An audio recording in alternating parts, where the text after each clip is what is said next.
Bom dia, boa tarde ou boa noite, sejam bem-vindos a mais uma aula aqui da nossa disciplina. Vamos começar?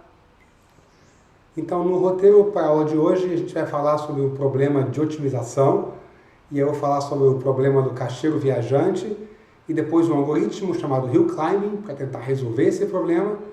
Depois vamos falar da distribuição de Boltzmann, e eventualmente de Simulated Annealing, e de volta ao caixeiro viajante, resolvendo ele então com essa técnica que a gente vai ver hoje, chamada de Simulated Annealing. Então vamos começar. Então o problema que a gente vai atacar hoje é um problema de otimização discreta, porque eu tenho um espaço de estados S discreto e uma função f que avalia cada elemento desse meu espaço. O nosso problema é encontrar um elemento desse espaço que minimiza, ou maximiza essa função f. Então esse S0 aí é o conjunto de elementos que minimizam a função f nesse meu espaço S. E nosso problema é encontrar um dos elementos desse conjunto. Então a primeira ideia que você poderia ter para resolver esse problema seria enumerar todos os elementos de S, aplicar a função f a cada um deles e retornar o mínimo. Isso certamente funciona, mas o problema é que se o espaço amostral for muito grande, essa abordagem não vai terminar em tempo hábil, vai demorar muito tempo para você encontrar aí o elemento mínimo. Só funciona para quando S é, por exemplo, da ordem de 1 bilhão, alguma coisa assim. Então uma segunda ideia vai ser criar uma estrutura sobre os elementos de S e utilizar essa estrutura para tentar buscar o elemento de menor valor. A estrutura, naturalmente, vai ser um grafo e os elementos do meu conjunto S vão se tornar vértices desse grafo. Vamos ver um exemplo aqui com S igual a os números de 1 até 8 e f de S 1 sobre S. Então eu vou criar um grafo com esses elementos desse conjunto. Esse grafo deve ser simplesmente conexo. Okay? E, claro, existem muitos grafos diferentes que eu poderia criar entre esses 8 elementos. Então aqui eu tenho 3 grafos diferentes, todos os 3 conexos, sobre esses meus elementos. E aí o que a gente vai fazer é tentar usar a estrutura do grafo para buscar pelo elemento que minimiza a função f. Eu vou percorrer o grafo através das arestas, indo de vértice em vértice e em busca do elemento de menor valor. Então eu vou usar o valor de f nos vizinhos, por exemplo, para guiar o processo de busca. Então a gente vai ver como resolver esse problema já. Antes disso, vamos ver um problema concreto, que é o problema do caixeiro viajante. Eu vou considerar a versão do problema de pontos no plano. Então eu tenho n pontos no plano cartesiano, e aí cada ponto desse é um par de coordenadas, xi, yi, corresponde ao vértice ou ao ponto I. E aí eu vou considerar a distância euclidiana entre qualquer par de pontos. E nosso problema é encontrar um percurso com o menor comprimento por todos os pontos. Repara que um percurso nada mais é do que uma permutação dos índices dos pontos. Vamos ver um exemplo aqui. Antes disso, S, meu espaço amostral, vai ser o conjunto de todas as permutações. E f, a minha função, vai ser a soma das distâncias entre os pontos consecutivos da minha permutação. Agora sim, vamos ver um exemplo com 4 vértices ou 4 pontos. Então aqui tem 1, 2, 3, 4. Repara que são 4 pontos no plano. Cada um deles tem uma coordenada x e y. E agora eu considero uma permutação, a permutação 1, 2, 3, 4. E aí essa permutação vai ter uma distância associada a ela, que é a distância do vértice 1 por 2, mais a distância de 2 para 3, mais a distância de 3 para 4. Eu posso considerar outra permutação, a permutação 2, por exemplo, e essa permutação 2 vai ter uma distância, vai ter um valor associado a ela. E uma permutação 3, por exemplo, 1, 4, 3, 2, e uma distância associada a ela. E o nosso problema é encontrar o menor percurso, a permutação que tem o menor comprimento. O problema aqui, que o número de percursos, ou o número de permutações, que é o tamanho do espaço amostral aqui, é da ordem, ou é igual, na verdade, a n fatorial. É um número muito grande quando n cresce. Muito bom. Então, cada permutação vai ser um vértice nesse meu grafo, e agora eu preciso definir as arestas do meu grafo. Então, tem muitas maneiras de definir arestas. Vamos ver uma, que é basicamente a seguinte: eu pego duas permutações, I e J, e se elas diferem em apenas um par de elementos, eu vou dizer que elas são vizinhas. Ou seja, pega duas permutações e só há uma troca de dois elementos da permutação. Então, se isso for verdade, eu vou dizer que a permutação PI é vizinha da permutação PJ. Então, vamos voltar ao nosso exemplo aqui, com 4 vértices. Vamos pegar uma permutação, a permutação 1, 2, 3, 4, e a permutação 1, 2, 4, 3 é vizinha dela, porque eu peguei o 3 e o 4 e eu troquei de lugar com o 4 e 3. Repara que a permutação 2, 1, 3, 4 também é vizinha de 1, 2, 3, 4, porque eu peguei 1 e 2 e mudei de lugar. Já a permutação 4, 2, 1, 3 não é vizinha de 1, 2, 3, 4, porque eu não consigo trocar dois caras de lugar e chegar em 4, 2, 1, 3 a partir de 1, 2, 3, 4. Então, com isso, eu vou construir um grafo sobre todas as permutações. A gente consegue mostrar que esse grafo é conexo, isso é bem intuitivo, e aí cada vértice desse meu grafo vai ter um custo, que é o valor da função f, né, as distâncias entre pontos seguintes da minha permutação. Muito bom. Agora, como é que a gente vai explorar esse espaço, né, em busca do valor ótimo dessa permutação? Então, a ideia aqui, inicial, é pensar num algoritmo guloso. Então, o algoritmo guloso funciona da seguinte maneira: ele começa num vértice qualquer, avalia a qualidade de todos os vizinhos daquele vértice e transiciona para o vizinho de menor ou maior valor, dependendo do problema de minimização ou maximização.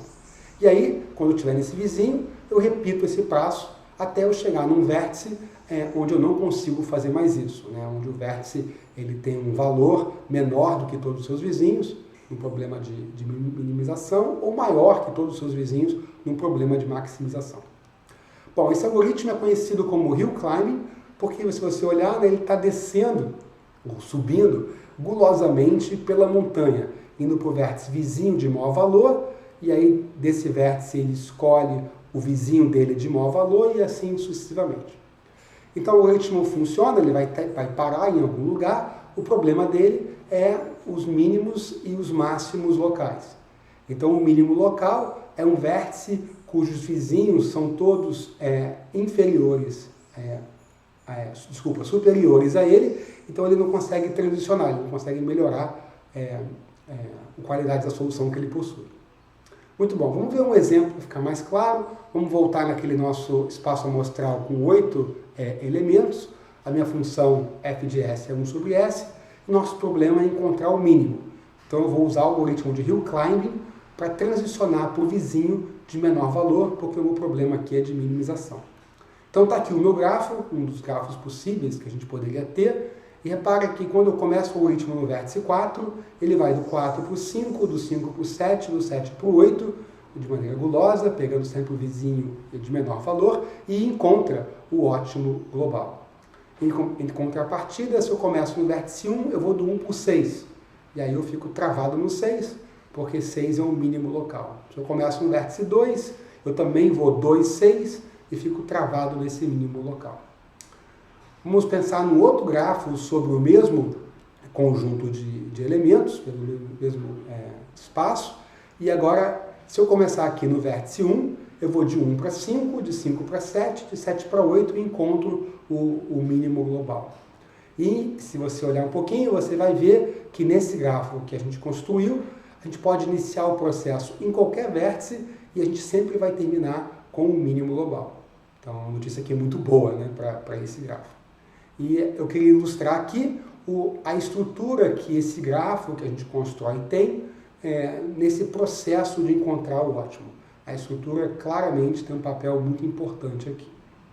Bom, encontrar estruturas como aquela que sempre dá certo não é nada trivial. Então a gente vai ter que lidar com mínimos locais.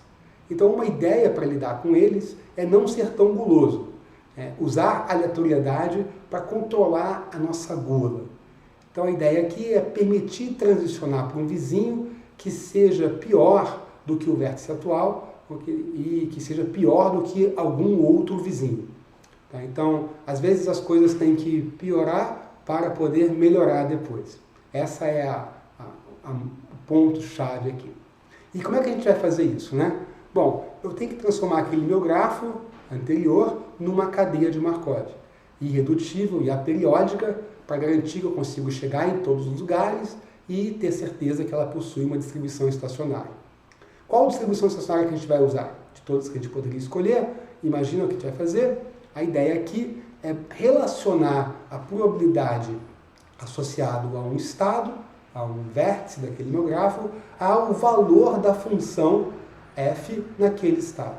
Em particular, π de S, a probabilidade do estado S, vai ser inversamente proporcional a f de S. O que significa que vértices com menores valores vão ter mais chances de serem visitados, de serem amostrados, porque a probabilidade vai ser maior. E aí, eu vou usar Metropolis Hastings para construir essa minha cadeia de Markov com distribuição estacionária π de S. Então, MCMC vem nos salvar aqui mais uma vez, agora num problema de otimização. Bom, que distribuição que a gente vai assumir, que a gente vai usar?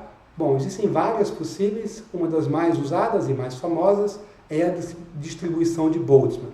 Então eu tenho um espaço S, eu tenho uma função f, que dá um valor para cada elemento desse espaço, e essa distribuição de Boltzmann tem um parâmetro t, maior do que zero, chamado de temperatura. E aí a probabilidade associada a um elemento S desse meu espaço vai ser basicamente uma exponencial de menos fs sobre t, dividido por uma constante de normalização z. Então repara que t aqui, a temperatura, é o único parâmetro da distribuição de Boltzmann, porque z, a minha constante de normalização, é a soma dessa exponencial para todos os elementos do espaço do conjunto S. Muito bom. Então repara que para um t fixo, o menor valor de f de S vai me dar uma maior probabilidade, que é justamente o que a gente quer. Tá? Então, valores menores de f de S têm probabilidade exponencialmente maiores. Então, não só maior, mas exponencialmente maior. Então, isso vai ser muito útil já já. Repara que se eu tivesse um problema de maximização, eu teria que trocar o sinal da exponenciação de negativo para positivo, mas tudo segue. Muito bom. Agora sim, vamos pensar um pouquinho o que acontece quando a temperatura é pequena. Então pensa nessa distribuição, nesse valor de probabilidade, e conforme t, a temperatura diminui, as diferenças entre os diferentes valores de probabilidade vão aumentar. Isso significa que valores menores de f, f de S para valores menores, vão se destacar mais nessa probabilidade. Okay? Isso é muito importante porque a gente gostaria de conseguir encontrar esses valores, esses elementos S que têm menor valor. Logo, eles tendo maior probabilidade vai ser muito bom. Agora, vamos ver um resultado muito importante da distribuição de Boltzmann, que é essa daqui, seja alfa de t, a probabilidade de um elemento de S escolhido aleatoriamente com probabilidade π de S ser mínimo na minha função f. Então, repara que alfa de t depende apenas da temperatura T. O teorema diz que o limite quando t vai a zero de alfa de t é igual a 1. Ou seja, a probabilidade de eu escolher um elemento que seja mínimo sobre a função f, essa probabilidade vai a 1 conforme t vai a zero. Então, se eu amostrar uma cadeia de Markov usando π de S como distribuição estacionária e deixar esse meu t ir a zero, eu vou estar aumentando as chances de amostrar o elemento que é mínimo. E é justamente essa ideia que a gente vai usar para construir essa técnica chamada de Simulated Annealing. Então, Simulated Annealing é uma técnica de otimização para resolver problemas de máximo e mínimo global em espaços discretos, como esse que a gente vem trabalhando. A técnica funciona construindo uma sequência de cadeias de Markov, utilizando Metropolis Hastings e a distribuição de Boltzmann para cada um desses valores de T. Então, para cada valor de T, a gente vai ter uma cadeia de Markov diferente e, consequentemente, uma distribuição PDS para essa cadeia. Muito bom. Então, eu tenho que escolher agora diferentes valores de T, que são a minha temperatura, T de 1, T de 2, T de 3, okay? E essas temperaturas vão ficando cada vez menores conforme I aumenta. Em particular, T de I tem que ir a zero quando I vai ao infinito. Além disso, eu tenho que escolher N de 1, N de 2, N de 3, que são o número de passos que eu vou dar na minha cadeia de Markov quando a temperatura é T de I. Então, esses são parâmetros do meu método. Okay? E, além disso, eu preciso escolher um estado inicial qualquer para iniciar o processo. Esses pares T de 1, N de 1, T de 2, N de 2 são chamados de annealing, ou agenda de resfriamento. É uma temperatura e uma duração que eu vou ficar no meu processo antes de mudar para uma próxima temperatura, que é menor do que a anterior, e um outro número de passos que eu tenho que dar. Muito bom. Agora vamos ver então o algoritmo de Simulated Annealing. Essa foi a ideia. O algoritmo é o seguinte: eu começo com a minha cadeia de Markov definida com a temperatura T1 e vou transicionar nela N1 passos a partir de X0, que é o meu estado inicial. Seja X de N1 o estado final desse processo. Eu troco então para a temperatura T2 e simulo essa nova cadeia por N2 passos a partir de XN1. Eu vou terminar esse processo em algum estado, vamos chamar isso de XN2, então eu troco agora para a temperatura T3 e simulo essa cadeia por N3 passos a partir de XN2. E assim por diante. Então eu vou trocando, baixando a temperatura e simulando um certo número de passos com aquela temperatura, sempre usando como estado inicial o estado final do passo anterior. Repare que essa troca de temperatura muda apenas as probabilidades de transição não nulas. A estrutura da cadeia de Markov, quem é vizinho de quem, se mantém ao longo do processo. E a ideia aqui é eu resfriar a minha cadeia de Markov simultaneamente com a geração de um caminho amostral, tornando-se cada vez mais difícil de transicionar para valores piores, garantindo assim o afunilamento desse processo. Bom, além disso, eu quero guardar o estado de menor valor ao longo de toda a simulação, e esse vai ser o estado que eu vou retornar no meu processo de otimização. Muito bom. Então, esses pares T1, N1, T2, N2 são chamados de annealing, e essa escolha do annealing é fundamental para garantir a convergência para o ótimo global. Intuitivamente, se você resfriar muito rapidamente, a cadeia de Markov pode ficar presa no mínimo local, porque quando a temperatura é fria, eu fico mais difícil de transicionar para um estado pior, eu fico meio que preso no mesmo lugar. Então a gente tem um teorema muito legal, que diz o seguinte: se TI decresce devagar o suficiente, então x de t, a probabilidade desse x de t ser ótimo, vai a 1 conforme t vai ao infinito. Então se TI vai devagar para zero, a minha cadeia de Markov eventualmente entra no estado e a probabilidade desse estado ser ótimo vai a 1 conforme t vai para o infinito.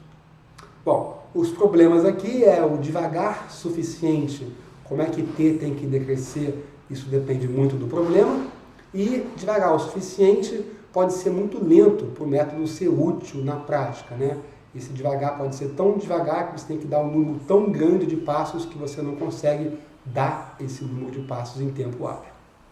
Muito bom. Então, como é que a gente pode decrescer t com o número de passos da cadeia de Markov? Tá? Uma ideia aqui é eu definir uma temperatura para cada passo, ou seja, n de i ser igual a 1 para todo i. Então, para cada passo que eu vou dar na minha cadeia de Markov, eu tenho uma temperatura diferente, eu tenho uma cadeia de Markov diferente. Então, T de t aqui é a temperatura que eu vou utilizar no passo t, ou na cadeia de Markov do passo t. E aí tem várias funções que geralmente são usadas para definir essa função de temperatura. Então vamos assumir que T0 é maior do que zero e beta é uma constante entre 0 e 1. Então, uma maneira de fazer isso é T de T ser igual a T0 vezes beta elevado a T. Então, aqui eu estou decaindo exponencialmente rápido a minha temperatura, né? A temperatura está diminuindo conforme eu transiciono no meu sistema. Outra maneira de fazer é linear. Então, T de T é T0 menos beta T. Então, aqui eu estou diminuindo a temperatura mais devagar. E uma outra maneira, que é ainda mais devagar, é inverso do logaritmo. Então, eu tenho que a minha temperatura no passo T é uma constante A dividido por log de T mais B, onde B é uma outra constante. E essa temperatura aqui ela é muito usada porque existe uma prova de convergência para o ótimo global se A aqui é grande o suficiente e B é uma constante. O problema aqui é que, às vezes, esse caminho amostral com A grande pode ser muito longo, porque T tem que crescer muito para a temperatura ser muito baixa, nessa minha definição aqui de temperatura. Muito bom.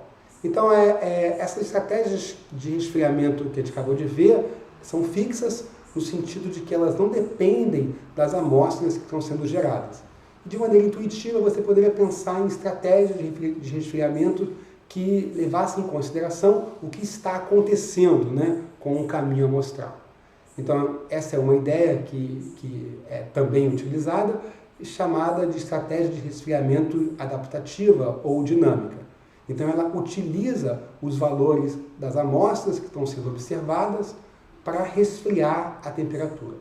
Então, uma ideia aqui é usar a diferença do valor da função no tempo, no estado x de t e no estado x de t menos 1, para usar essa diferença para definir a redução da temperatura. Por exemplo, eu posso reduzir mais conforme essa diferença é maior, porque eu ainda estou meio que no começo do processo, né? É claro que isso adiciona uma camada de complexidade teórica, porque essa sequência de cadeias de Markov vai passar a depender do próprio caminho amostral. Então, anteriormente eu tinha uma sequência de cadeia de Markov exógena, né, definida por uma função, e agora isso passa a depender de como que o processo evolui. Então, teoricamente, esse objeto é muito mais complicado. Na prática, entretanto, isso pode funcionar bem e é, de fato, utilizado em muitos problemas, apesar de não termos garantias teóricas nesse contexto. Bom, vamos voltar agora a falar do caixeiro viajante e resolver ele com a nossa técnica de simulated annealing. Bom, lembrando então que as permutações das cidades vão virar estados da minha cadeia de Markov e eu vou ter transição entre permutações. Eu vou apresentar agora uma outra maneira de construir transições, que é inverter parte da permutação atual. Eu vou escolher dois índices I e J em 1 a N, então N aqui é o número de cidades, com I menor do que J, e vou inverter a permutação entre os índices I e J.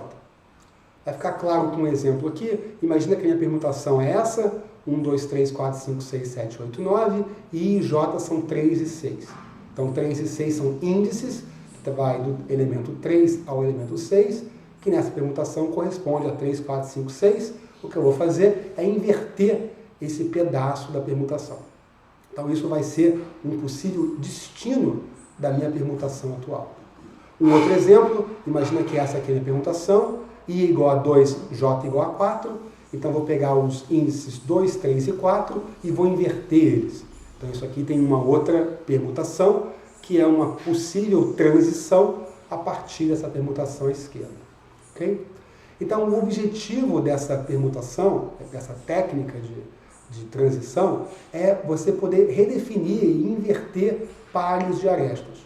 Então, eu tenho um exemplo aqui. Imagina que eu estou com esse n igual a 14 aqui. Eu pego duas arestas, a 11 e a 12, a 4 e 5, e eu troco os pontos dela. Okay? Isso é a mesma coisa do que a gente estava fazendo em cima, tá? Inverter duas arestas de lugar. Então, trocar 4 e 5 com 11 e 12 é igual a inverter a permutação do meio. Muito bom. Então, o número de transições de saída de uma permutação vai ser o número de escolhas para os valores I e J com I menor do que J. Então eu posso pensar que eu tenho que fazer uma escolha sem repetição nos números de 1 até N, o que vai me dar N vezes N menos 1 sobre 2 possibilidades, né, que é a combinação de N2 a 2. E esse número de transições de saída não depende da permutação, é o mesmo para toda permutação. Então, a probabilidade de eu escolher um par IJ vai ser 1 sobre essa quantidade, 1 sobre combinação de N2 a 2, para qualquer valor IJ. Com isso, a gente vai ter que essa cadeia de Markov base, ela vai ser simétrica, porque eu vou estar transicionando, né, com a mesma probabilidade entre qualquer dois estados, e todo estado tem exatamente o mesmo grau de saída. Bom, agora eu preciso definir a minha distribuição estacionária P de S utilizando a distribuição de Boltzmann. Lembrando então que S aqui é uma permutação, né? É um estado da cadeia de Markov, logo ele vai ter um comprimento de caminho, tá? Porque é uma permutação das cidades. Esse comprimento vai ser dado por F de S, que é a soma, né, das distâncias entre cada par sequencial nessa permutação. Repara que F de S não depende da temperatura, tá? Mas P de S depende. Claro, P de S, a probabilidade dessa permutação depende da temperatura, que é um parâmetro da distribuição de Boltzmann. Muito bom. Então agora eu posso definir essa cadeia de Markov com distribuição estacionária P de S utilizando o Metropolis Hastings. Tá? Então a probabilidade de transição de S para S', a gente vai ter que definir a probabilidade de aceite. Lembrando que a cadeia de Markov base é simétrica, então a escolha do par IJ, dado uma permutação, vai definir a transição, define quem é S'. Né? Uma vez que eu tenho uma permutação S e determino quem é I e J, eu tenho exatamente uma única transição de saída, um único estado destino que é dado aqui por S'. Então a probabilidade de eu transicionar de S para S' é 1 sobre a escolha desse IJ particular, vezes a probabilidade de aceite, que é o mínimo, né, entre os P's. Basta a gente lembrar do Metropolis Hastings, que você pode fazer a conta, vai dar exatamente o que está aqui, a exponencial da diferença dos comprimentos dos caminhos dessas duas permutações, dividido pela temperatura, o mínimo entre isso e 1, quando S é diferente de S'. Claro, eu tenho a possibilidade também do self-loop. Então repara aqui que se F de S' for menor, ou seja, se o comprimento desse novo percurso for menor, então a gente vai aceitar essa transição com probabilidade de 1. Então isso quer dizer que o nosso processo está escolhendo uniformemente entre os vizinhos S' que são melhores do que S. Agora repara que se F de S' for maior, né, se o percurso desse meu S' for maior, eu vou aceitar essa transição com probabilidade que é inversamente proporcional à diferença.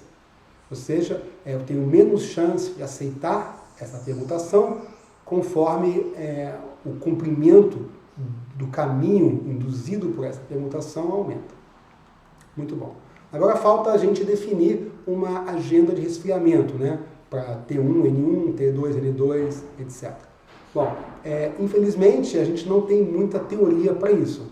A gente pode tentar usar as estratégias anteriores, ok? E na prática o que é feito é tentativa e erro, justamente com algumas dessas estratégias anteriores, começando aí com instâncias pequenas do seu problema, para ver como é que a estratégia de resfriamento vai funcionar. Eu recomendo um exemplo muito bom sobre o caixeiro viajante com o simulator da Annealing nesse site, é um exemplo interativo que você pode brincar com estratégias de resfriamentos e ver a convergência dele para o ótimo. Tá? O que é legal é você ver que a técnica de fato funciona relativamente bem com bastante facilidade.